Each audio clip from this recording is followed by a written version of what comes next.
वक्रतुण्ड महाकाय कोटि सूर्य समप्रभ निर्विघ्नं कुरु मे देव सर्वकार्येषु सर्वदा। మీ అందరికి నమస్కారం.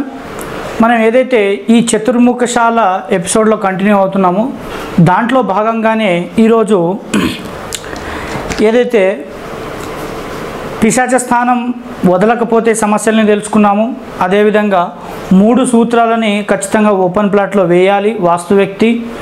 మరియు 3వ భాగంగా ఏదైతే నేను ఇక్కడ కొన్ని విత్తీలను డయాగ్రామ్గా గీశాను. ఏదైతే ఇది మీరు ఒక కొలత తీసుకున్నారు చతుర్ముఖ గృహానికి, ఏదైతే ఈ మధ్యలో ఉందో దీన్ని బ్రహ్మస్థానంగా, దీని దైవస్థానంగా, దీని మనుష్య స్థానంగా తీసుకున్నాము. పిశాచ స్థానాన్ని మనం కన్స్ట్రక్షన్ అనేది చేయం కాబట్టి నేను గీయలేదు. సో ఇక్కడ ఇది మనుష్య, ఇది దైవ, ఇది బ్రహ్మ, ఇలా రాసుకున్నాము.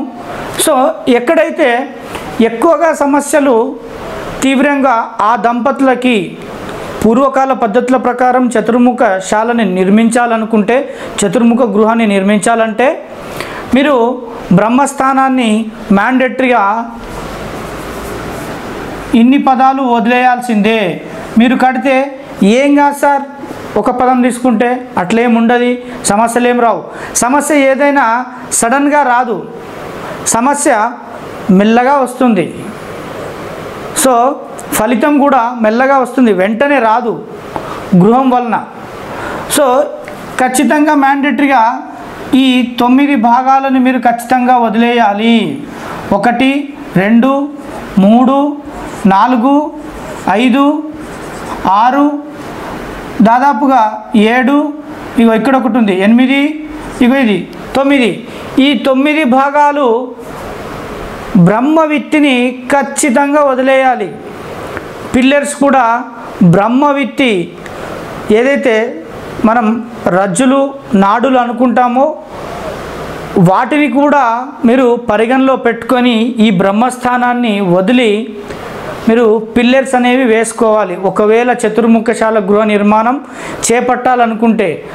కానీ తొందరపడి ఏం కాదు అని గోడ గినక పిల్లర్లు గినక ఈ 9 భాగాల లోపల వచ్చినట్లయితే మీ కుటుంబ సభ్యులకి, మీకు అంటే గృహ దంపతులకి, వారి యొక్క సంతానానికి ఖచ్చితంగా సమస్యల బారిన పడతారు. సో ఆ సమస్యలు చాలా తీవ్రంగా ఉండొచ్చు, ఉండకపోవచ్చు అనేది ఈ గృహంలో నివసించే కుటుంబ సభ్యులు మాత్రమే అనుభవించి చెప్పాల్సిన అవసరం ఉంటుంది.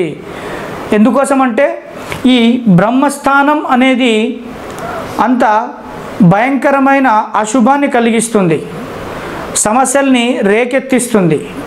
సో కనుక ఈ బ్రహ్మస్థానాన్ని జాగ్రత్తగా నిర్మించుకోవాల్సిన అవసరం ఉంది పూర్వకాల పద్ధతుల ప్రకారం. ఆ విధంగానే మీరందరూ నిర్మించుకొని నివసించాలని కోరుకుంటున్నాను. సమస్యలను కొని తెచ్చుకోకండి బ్రహ్మస్థాన నిర్మాణం వలన.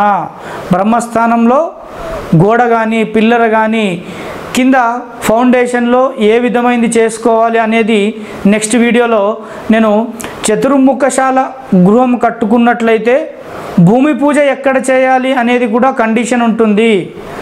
దాని ద్వారా కూడా సమస్యలు వస్తుంటాయి.